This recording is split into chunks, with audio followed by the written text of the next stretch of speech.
Olá, pessoas! Olá, gurizada! Tudo bem com vocês? Bem, espero que sim. Mais uma semana de quarentena, mais uma semana com meia horinha de aula de química, que é esta meia hora que começa agora. Bem, a gente vai terminar a matéria do primeiro bimestre nesta aula. A gente vai terminar soluções nessa aula. Isso quer dizer que essa coisa toda de soluto, solvente, da gente ver concentrações, da gente conversar sobre efeitos em soluções, como os efeitos coligativos, a gente ficar pensando nesse tipo de coisa, termina hoje. O que é uma notícia boa para quem está estudando isso há tanto tempo, né? Que uma hora fica enjoa, fica chato. E a gente vai começar um assunto novo na semana que vem. Na semana que vem a gente começa a matéria do segundo bimestre, que é relativa a calor nas reações químicas. Calor e energia nas reações químicas. Reações químicas que esquentam, reações químicas que resfriam e todo o envolvimento de calor e energia nas reações químicas. É isso que a gente vai começar a partir da próxima semana. Mas temos que fechar o assunto do primeiro bimestre nessa aula, pois falta pouca coisa, mas falta um pouco ainda. Só para relembrá-los o que a gente tem feito nesse bimestre, que fecha esse ciclo hoje. A gente começou conversando lá na primeira aula sobre dispersões, que é um sistema de mistura em que você tem uma substância se espalhando por dentro da outra, que é o caso de sal na água, açúcar na água, é o caso de você pegar pó e jogar um pouco de pó no ar, né? Ele vai acabar se espalhando dentro do ar. Então, essas dispersões, elas estão presentes no dia a dia, como o álcool 70, uma dispersão de álcool na água, ou de água no álcool, no caso, né? Porque nesse caso 70% é de álcool. Você tem vinagre, uma dispersão de ácido acético na água. Você tem leite, que é uma dispersão de várias substâncias na água. O sangue, uma dispersão de várias substâncias na água.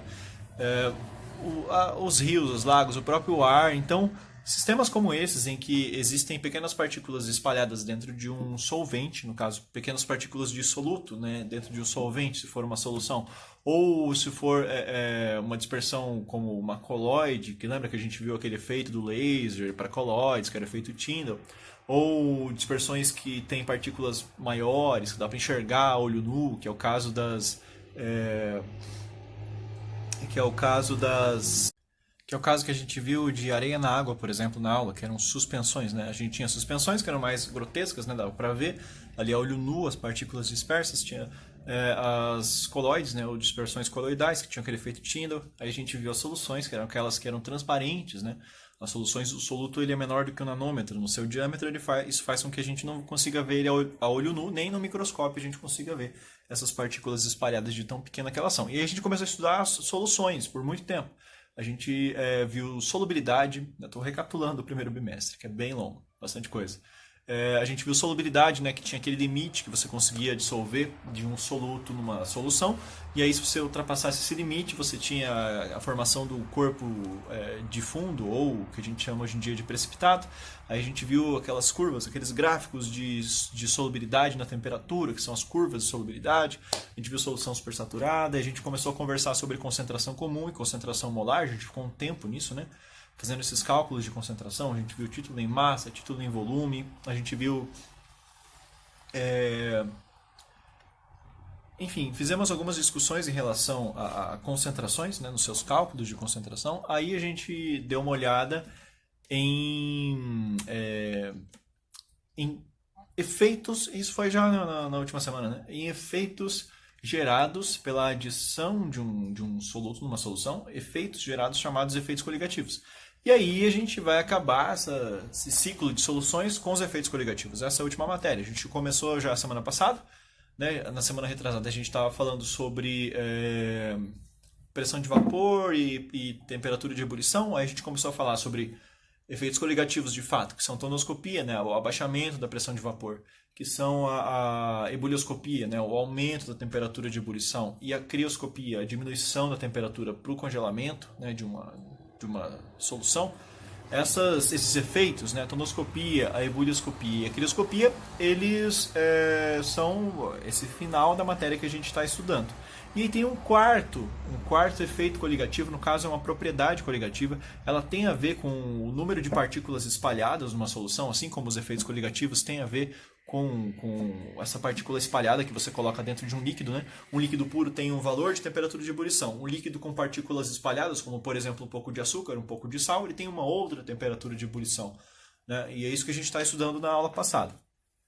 Nessa aula a gente vai ver uma propriedade coligativa para fechar esse ciclo, e aí na segunda parte da aula a gente vai ver como é que faz algumas previsões matemáticas em algumas situações. Tá, mas é tranquilo, é para ser simples, tá? Então vamos começar pela nossa propriedade coligativa. Bem, ela está presente, né? Ela tem a ver com algo que está presente quando você vai, por exemplo, para a praia, né? Você foi na praia aquele dia lá na gincana, e aí você ficou cavando aquele buraco, por exemplo, até se encontrar água lá. E aí você molhou seus dedos naquela água, era água salgada, e aí seus dedos ficaram enrugados depois de um tempo. Você ficou com os dedos enrugados depois de um tempo. Por que será que a água do mar, a água salgada, ela tem uma facilidade muito grande de enrugar os seus dedos? Por quê? Por que será que quando você fica muito tempo na água te dá muita sede na água do mar? Por que quando você fica muito tempo na água do mar, seus lábios começam a ficar muito secos e rachar? Isso é uma realidade. Por que será que te dá tanta sede, te enruga a mão, te deixa a boca seca? Pelo mesmo motivo de quando você coloca um pouco de sal numa folha, seja alface, rúcula, algumas saladas, vai salgar uma salada para comer, ela fica toda enrugadinha, murcha, toda estranha, feia. Por quê? É o mesmo motivo de por que você faz muito mal para sapos quando você joga sal neles. Pelo mesmo motivo desse apanhado de situações. São todas exemplos de uma mesma coisa. Quando você, por exemplo, come muito açúcar, ou muito sal, ou quando você toma água do mar, por exemplo, essas situações em que tem muita coisa dissolvida e isso vai para o seu organismo e fica no seu intestino, isso acaba gerando uma situação que você fica com diarreia. Então essa diarreia é causada pelo mesmo motivo de que a alface fica toda murcha, que é o mesmo motivo de você ter sede no mar, que é o mesmo motivo da mão ficar enrugada.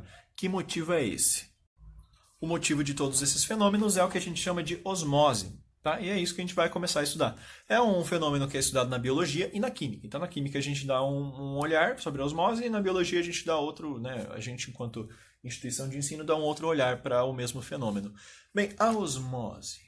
Osmose. Tem muita gente que fala, vou aprender por osmose. Você vai ver que isso é uma frase que não faz o menor sentido. Aprender por osmose é impossível. Mesmo no sentido figurado, é um sentido figurado bizarro, nada a ver. O que não faz é o contrário. Você só desaprenderia por osmose e não aprenderia por osmose.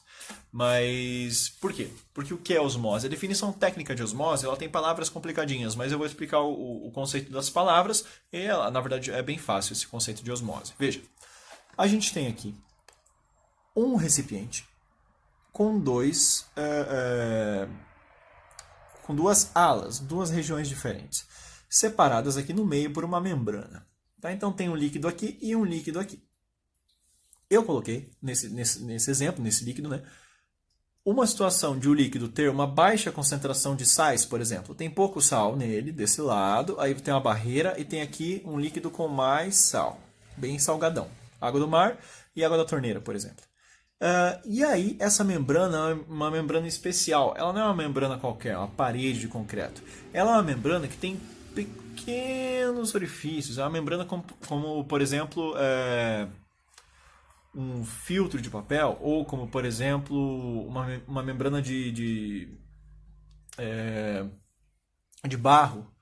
É uma membrana que ela tem feita de um tecido especial que ela deixa a água passar, mas ela não deixa o sal passar. Então aqui tem a água com pouco sal, aqui tem água com bastante sal. Aqui eu representei, né, uma concentração baixa, aqui uma concentração alta. Então tem duas regiões nesse mesmo recipiente, uma região de baixa concentração, uma região de alta concentração.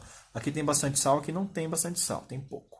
Aí essa membrana deixa a água passar, só a água, o sal não. Então, como é uma membrana que ela se deixa permear, mas não por tudo, pela água sim, mas pelo sal não, então a gente fala que é uma membrana semipermeável, porque ela deixa passar só solvente e não deixa passar soluto. Portanto, o nome desse tipo de membrana aqui é chamada membrana semipermeável, certo?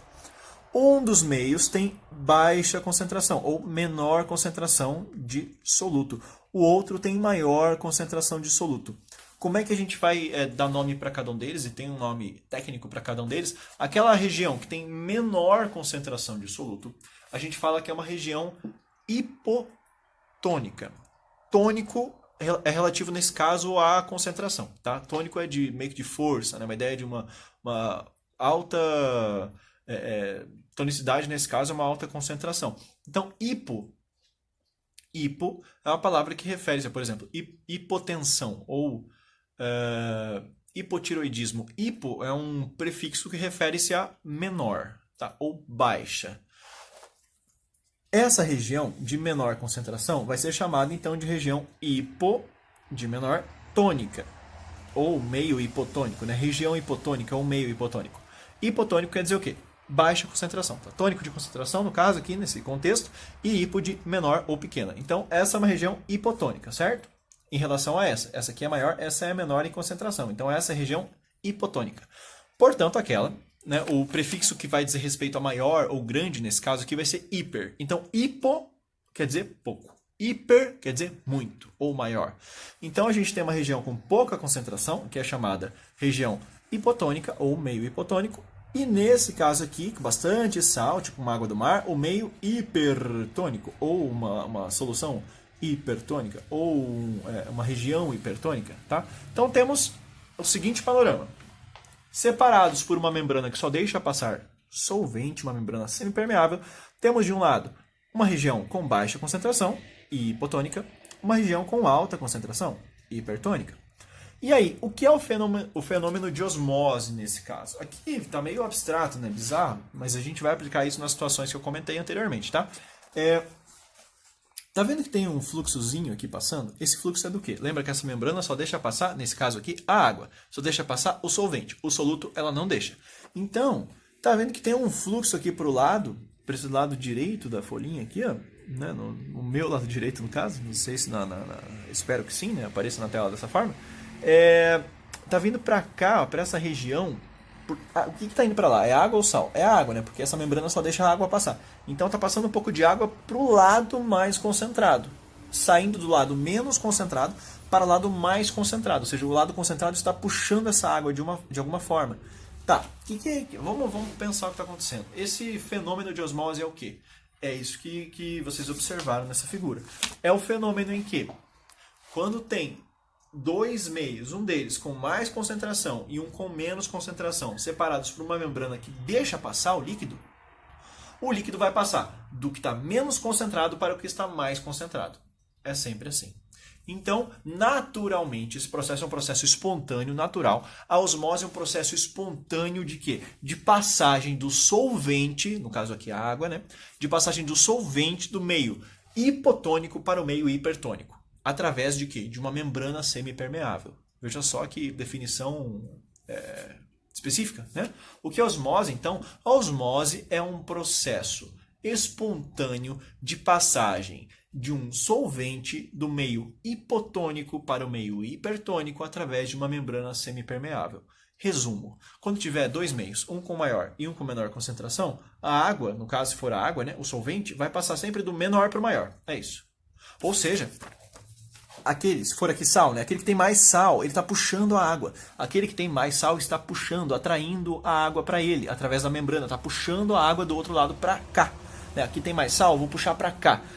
Por que esse processo é natural? Por que esse processo é espontâneo? A natureza, ela tende a entrar em os sistemas em equilíbrio. Então, se tem um sistema que está muito concentrado, a natureza vai querer abaixar aquela concentração, deixar ele mais diluído. Enquanto, se tem do lado uma concentração baixa, vai querer aumentar um pouco aquela concentração. Para quê? Para que esses dois meios, uma hora, se igualem em concentração.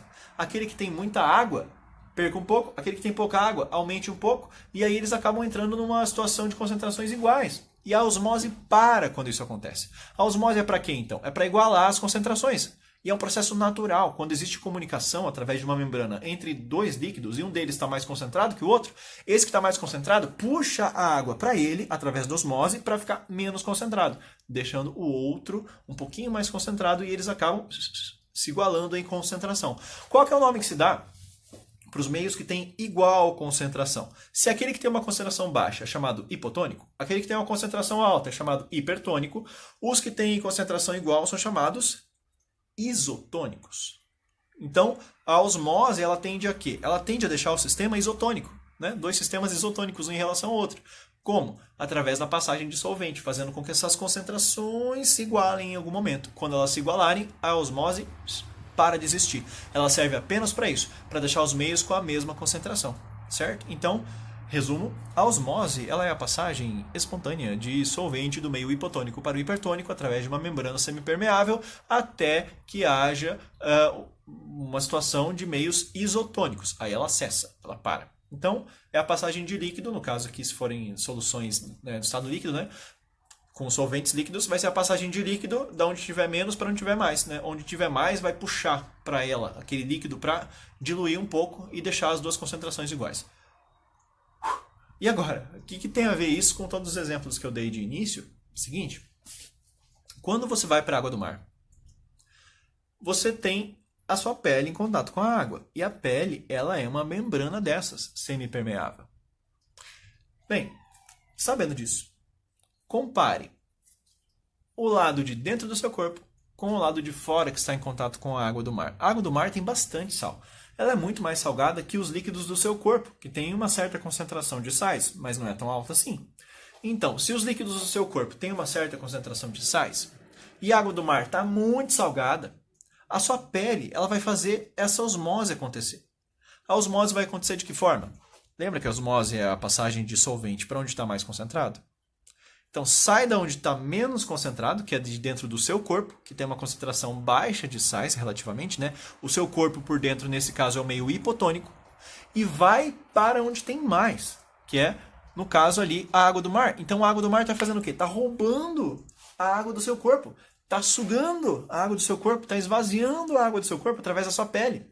Por isso que suas células ficam todas murchas ali, na região onde tem maior concentração, né, de osmose, aqui geralmente nas mãos. E aí aquelas células com pouca água acabam engruminhando, né, ficando ali mais enrugadinhas, e isso dá um efeito na sua pele de enrugamento. O que é? Por quê? Porque a água está sendo tirada da sua pele. Para onde? Para o mar. Por quê? Pela osmose, através de uma membrana semipermeável, no caso dos seus dedos, aqui a pele dos seus dedos. O solvente, né, que é a água, está saindo do meio hipotônico, que é de dentro de você, para fora de você. Está indo para fora, para a água do mar. Ela está roubando sua água, através de osmose. E é um processo natural. Então, quanto mais a gente fica na água, mais a gente vai perdendo a nossa água do corpo. Então, por isso que dá bastante sede? Por isso. É claro que tem um solzão também, né? Geralmente na praia, quando as pessoas vão no verão para a praia em maior quantidade. Mas o que contribui mais para a sua sede é o quê? É essa osmose, essa perda de água para a água do mar. No caso de uma alface, você vai salgar ali uma salada com alface, alguma coisa assim. Aquela folha, ela tem uma grande quantidade de água por dentro. As folhas geralmente têm uma grande quantidade de água por dentro. E aí, tanto que se for fazer lá, por exemplo, fazer um espinafre, você vai começar a esquentar o espinafre para fazer um refogado, se tinha uma panela inteira de espinafre, vai acabar com isso aqui de espinafre. Porque a água vai saindo, né, quando você esquenta ali, e no final fica só assim, uma massinha pequenininha. Por quê? Porque a maioria daquilo de dentro das células vegetais, naquele caso, ali eram de água. Então, se você coloca um pouco de sal em cima, aquela alface ali molhada com sal em cima acaba deixando aquela água muito salgada ali em volta da folha, né? Na superfície da folha por fora fica muito salgado. Isso faz com que, como as células vegetais ali funcionam como uma membrana semipermeável dessas, que deixa a água passar, tem água para dentro, né? Tem uma concentração interna da alface e tem a concentração por fora, que está um monte de sal ali por cima. Aquele sal, naturalmente, como ele está em maior concentração, né? Porque é uma água bem salgada, aquela da superfície da alface, ela acaba puxando a água de dentro para fora da folha de alface. Então a folha de alface murcha. Por quê? Porque ela perde a água de dentro para fora. Porque sai do meio hipotônico, menor concentração, que é a concentração interna da folha, para o meio que está mais salgado, nesse caso que o soluto é o sal, né? Sai para fora? Vale? Né? Sai para dentro? Não, né? Vai acabar saindo da folha de alface para quê? Porque o meio de fora é o meio hipertônico. Então, naturalmente, esse processo ocorre. Bem, quando você... Digamos que você tome muita água do mar. Tomou muita água do mar. Nossa, levei um tombo do mar, eu fiquei tomando água do mar 1 minuto. Beleza, vai encher a pança de água do mar. Essa água do mar vai para o seu intestino. E lá no intestino, essa água toda do mar, super salgada, faz o quê? Puxa a água das paredes do seu intestino, do seu corpo, do seu sangue, para dentro do intestino, porque ela está muito salgada, então por osmose ela vai puxar água, né? O sal puxa água na maioria dos casos que você está percebendo. Não só o sal, né? Açúcar, outros solutos também, mas o sal, como é mais comum, a gente faz essa associação de que a osmose é tipo o sal puxando água. Por mais que essa afirmação seja bem simplista, ela te dá uma ideia geral do que está acontecendo. Então, essa água salgada dentro do intestino puxa, por osmose, a água do seu corpo para o seu intestino. E o que acontece quando você tem bastante água no seu intestino? Você liquefaz suas fezes e você caga água suja. Você tem uma diarreia muito louca de tomar água do mar. Por quê? Porque você liquefaz suas fezes e aí você acaba tendo uma diarreia. Uau! Então, no caso, a osmose é um conceito bem interessante. Eu podia ficar dando vários exemplos aqui, né? No caso do sal, no sapo, né? O sapo ele tem a pele dele como uma membrana semipermeável bem potente. Então, quando você coloca sal no sapo, ele esvazia de água. Então, tipo, faz um barulhinho assim, meio coisa assim e tal. Ele vai, tipo, queimando a pele dele ali, porque ele vai perdendo água e as células vão morrendo. E você acaba matando o bicho, tipo, derretendo ele, né? Derretendo, entre aspas. Você vai tirando a água do corpo dele, ele é praticamente só água. E aí, não é tipo uma alface, né? Mas ele tem bastante água no corpo e ele acaba esvaziando e morrendo. Porque você jogou sal nele. Então é uma coisa bem ruim, não faça isso com sapos. Bem, agora existe uma outra coisa pra gente conversar, que é um negócio chamado pressão osmótica. A pressão osmótica, ela é o quê? A pressão osmótica, ela é a pressão que eu preciso fazer, empurrar aquilo ali para parar com a osmose. Eu quero parar a osmose, não aguento mais a osmose, tem que fazer uma pressão. Essa pressão é chamada pressão osmótica. Tipo assim, a pressão osmótica ela tem esse símbolo, que é o símbolo π da matemática, lá do grego. E a pressão osmótica é a multiplicação da concentração em mol por litro da solução. O seu R, né, que é o mesmo lá dos gases, que é 0,082 atm litro por mol Kelvin, que a gente viu no passado, e T a temperatura em Kelvin. Fazendo essa conta, você consegue o valor da pressão osmótica. Não vou pedir para vocês fazerem isso, tá? Não nesse ano, só no que vem no terceirão. Mas a pressão osmótica, então, ela depende desses fatores. Se você tiver numa temperatura fixa, né, temperatura sem mudar, já que o R é uma constante, a única coisa que vai mudar a sua pressão osmótica é a concentração. Então, se a pressão osmótica se for a temperatura constante, né, se você não mudar a temperatura, a pressão osmótica depende apenas da quantidade de soluto que você coloca, por conta da concentração, né, vai dar uma concentração diferente se você colocar mais ou menos soluto. Ela lembra o quê? Ela lembra aquelas propriedades, aqueles efeitos, tonoscopia, ebulioscopia, crioscopia, que eram o quê? Efeitos que dependiam da quantidade de partículas dissolvidas. Então a pressão osmótica, se for a temperatura constante, também depende apenas da concentração de soluto que você colocou, do número de partículas dissolvidas. Então ela se assemelha àquelas propriedades periódicas, aquelas propriedades coligativas, né? Aqueles efeitos coligativos que a gente viu na semana passada.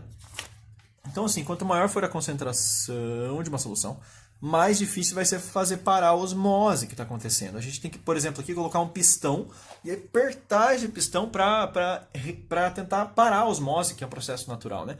A osmose naturalmente faria a água sair do meio menos concentrado para o meio mais concentrado. Se eu fizer uma pressão desse lado aqui, ó, a osmose para, porque ela cancela a pressão.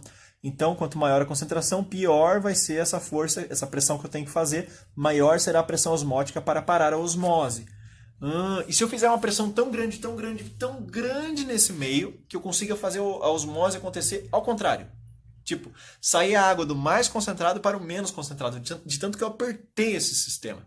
Aí a gente tem um negócio chamado osmose reversa, tá? Que é a situação em que eu coloco tanta pressão que eu reverto o sentido da osmose. Ela sai do mais concentrado daí para o menos concentrado, que é uma coisa não natural.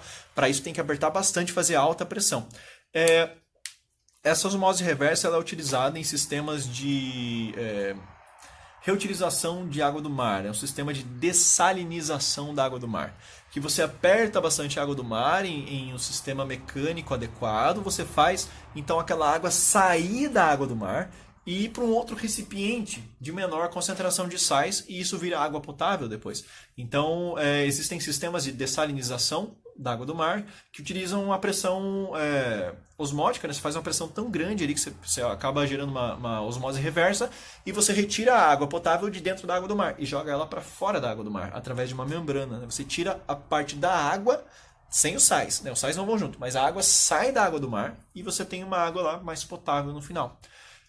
O problema disso é que essa água super concentrada em sais, que fica de rejeito, né? Essa água de rejeito, que se foi tirando a água, da arena, da água do mar, e sobrou tipo um monte de sal. Você vai jogar onde isso? Se você ficar jogando sal na terra, você vai acabar estragando a terra. Se jogar no mar, você vai acabar deixando ele mais salgado. Isso vai acabar alterando algumas concentrações ali de pH, vai acabar tendo alguns problemas ambientais. Então, o problema da osmose reversa, por mais que ela acabe nesse processo de dessalinização, gerando água potável para situações em que você tenha uma escassez de água, né, em locais, sei lá, sertão, por exemplo, do Nordeste, que tem uma baixa concentração de água, as pessoas, né, sofrem de sede, isso acabe, ou lugares que tem água salgada ao redor, mas não tem água potável, acabe ajudando pessoas, mas acaba sendo um problema depois para fazer o que com esse monte de sal, né? E aí teria que purificar ele para usar como alimento, então dá bastante trabalho do que fazer com esse sal. Mas esse é um dos problemas desse tipo de situação, né? Por mais que seja uma solução bacana e do ponto de vista humanitário, né? Para pessoas que não têm água para tomar. Bom, e aí eu queria lembrá-los de umas coisas do ano passado, para a gente finalizar.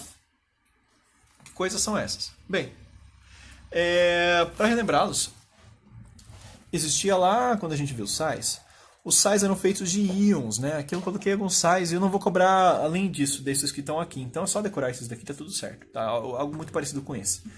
Olha, você tem aqui o NaCl. O NaCl, quando ele é colocado na água, ele sendo feito de íons, né? Um composto iônico, Na e Cl, o Na separa do Cl, fica Na mais Cl menos. Por exemplo, aqui, ó, o CaCl2.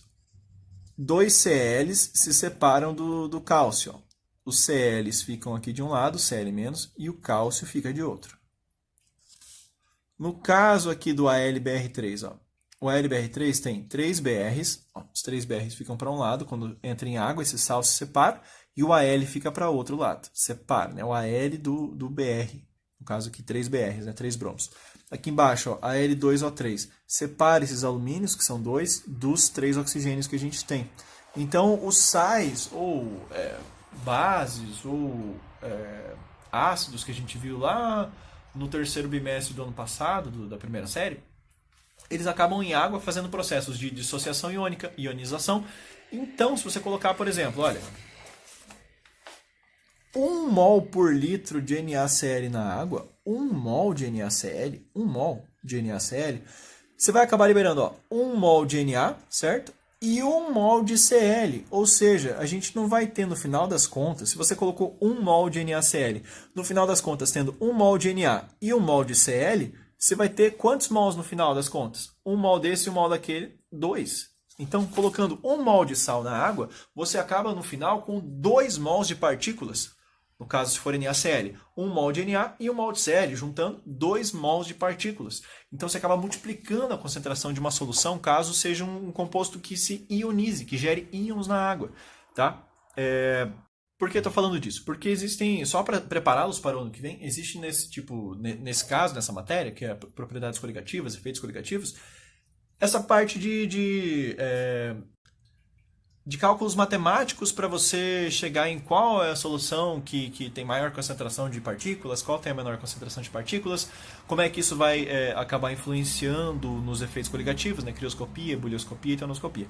Então, assim, se eu coloquei aqui, ó, 1 mol por quilo, esses são compostos não iônicos, eles não quebram como esses na água, eles não geram íons, eles vão continuar sendo aqui, ó, isso aqui é glicose, isso aqui é sacarose, eles vão continuar sendo eles quando colocados na água, eles não se quebram em carbono, nem nada disso. Então, se eu coloco 1 mol por quilo de glicose na água, no final, depois que eu mexi com a colherinha e tal, bonitinho, eu vou ter quantos mol por quilo de soluto dentro? 1 mol por quilo só, porque isso aqui não se quebra em pedaços.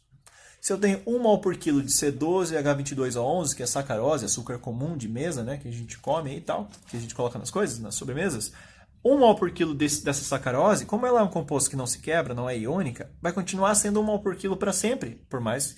Aí você pode colocar mais depois, né? Mas se você colocar só essa quantidade, vai continuar sendo 1 mol por quilo para sempre. Diferente do NaCl. Lembra que a gente viu aqui, ó, que o NaCl ele se quebra em Na mais e Cl menos, ou seja, de uma partícula que a gente tem, saem 2. Quando você tem, então, 1 mol por quilo inicial de NaCl, coloquei 1 mol lá dentro da água. 1 mol num quilo de água. 1 mol de NaCl. Ele não vai se quebrar em 2 pedaços? Vai criar Na mais e Cl menos? No final das contas, eu vou ter quantos mols de partículas no fim? Vamos dar uma olhadinha na folha, a gente dá uma olhada nisso na folha e aí a gente termina com os exemplos, tá? Ó, galera, é o seguinte, aqui no caso do NaCl, olha, de um NaCl saem um Na e um Cl, ou seja, no final das contas, ó, você tem duas partículas saindo do NaCl. No caso do CaCl2, ó, é só você contar, Ca tem quantos? Tem 1, Cl tem quantos? Tem 2, ó, dá quanto? 3 partículas aqui dentro, ó. Uma mais duas, 3 partículas saindo de cada CaCl2. No caso do AlBr3, é só você contar, ó, tem 1 mais 3, tem 4 partículas que vão sair daqui de dentro, ó. 1 mais 3, 4 partículas saindo aqui de dentro. E daqui do Al2O3, você tem 2 mais 3, 5, ó. 2 mais 3 que saem 5 partículas saindo aqui de dentro. Então, a gente vai acabar pensando o seguinte, olha.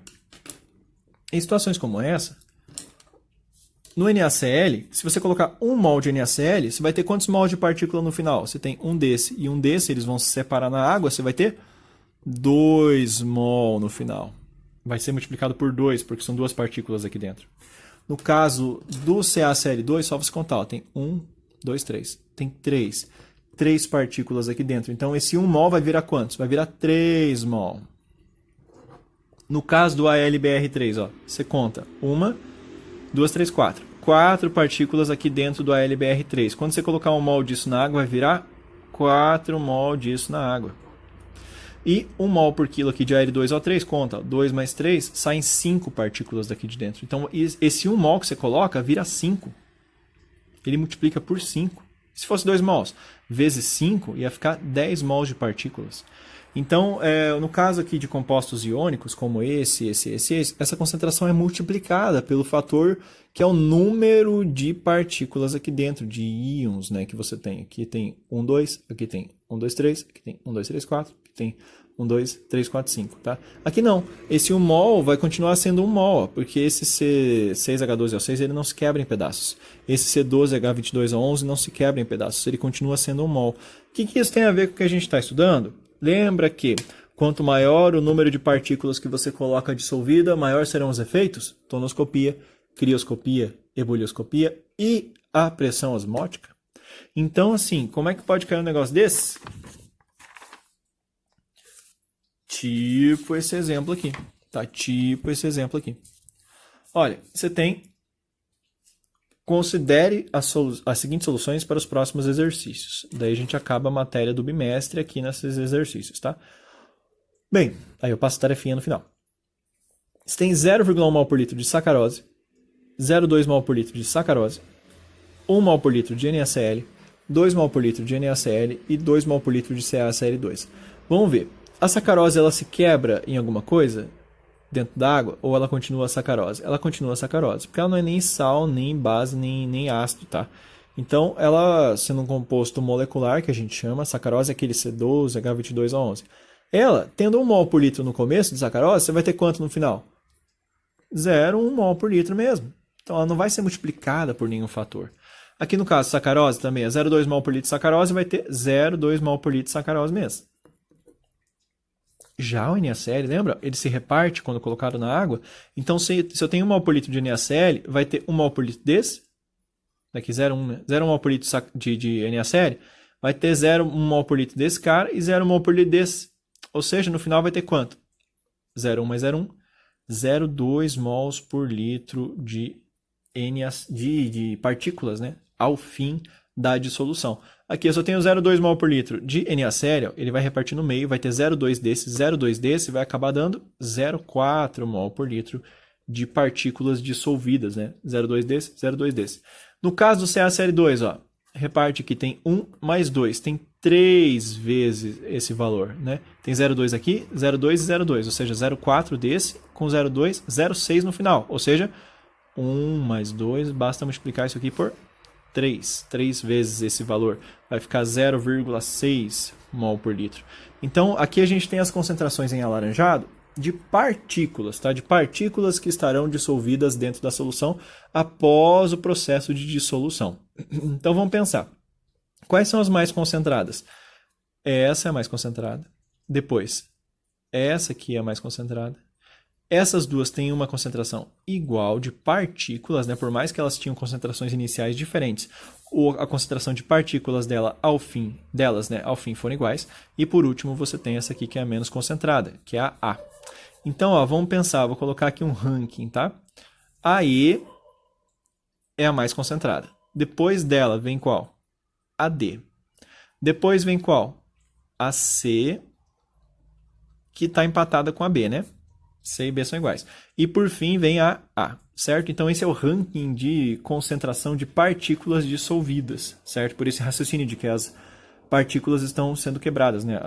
As substâncias estão sendo quebradas na água, quando aparecem essas fórmulas aqui. Basta você contar o número de coeficientes que aparece aqui embaixo, né? Que é 1 mais 1, 1 mais 1, aqui é 1 mais 2. Né? Quando não aparece nada é 1 aqui embaixo, né? Olha lá. 1 mais 1, 2. 1 mais 1, 2. 1 mais 2, 3.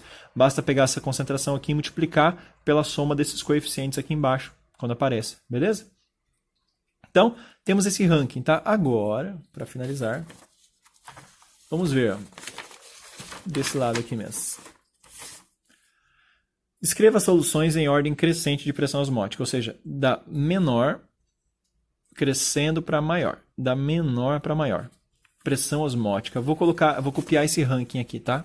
Ó, de concentração, a gente tinha E, depois D, depois C e B iguais em concentração de partículas e por fim A. Pressão osmótica. Lembra que a pressão osmótica aumenta? A pressão osmótica π, ela aumenta com a concentração? Então, aquelas mais concentradas terão pressão osmótica maior. Então, qual que terá a maior pressão osmótica aqui? A E. Maior. Qual terá a menor pressão osmótica? A, que tem a menor concentração de partículas. Então, a ordem crescente das pressões osmóticas é qual? Pressão osmótica de A, ela é menor. Depois dela vem o quê? A da B, que está empatada com a C, né? B e C, pressão osmótica B e C aqui dá na mesma. Aí depois vem a D.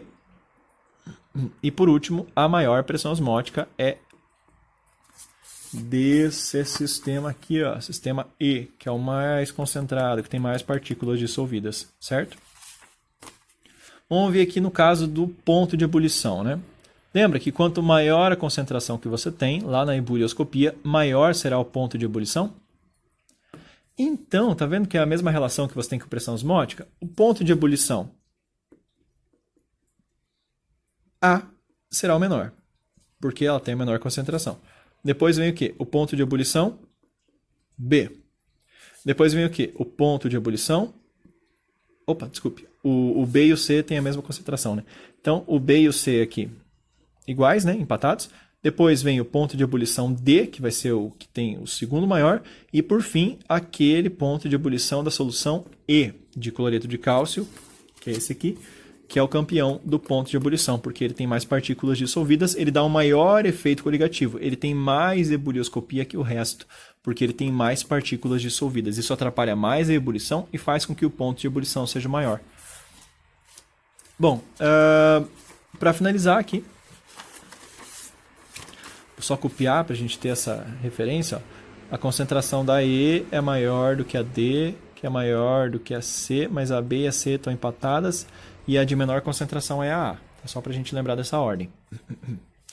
Escreva soluções em ordem decrescente, ou seja, da maior para menor, no ponto de congelamento. Lembra que quanto maior for a concentração que você tem de soluto, mais ela abaixa o ponto de congelamento? Então, aquela que tem a maior concentração é qual?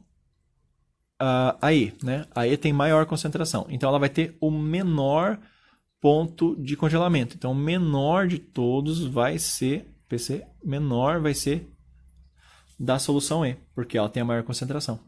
E como é decrescente, vai do maior para o menor, a ordem, do maior para o menor. Então, qual que é o maior de todos? Aquele que, ó, maior ponto de congelamento é aquele que tem a menor concentração, que é qual? Solução A, né? Que é aquela sacarose 0,1 que a gente tinha. Então, essa aqui vai ser aquela de maior ponto de congelamento. Depois, né, vem B e C empatadas, lembra que elas têm a mesma concentração?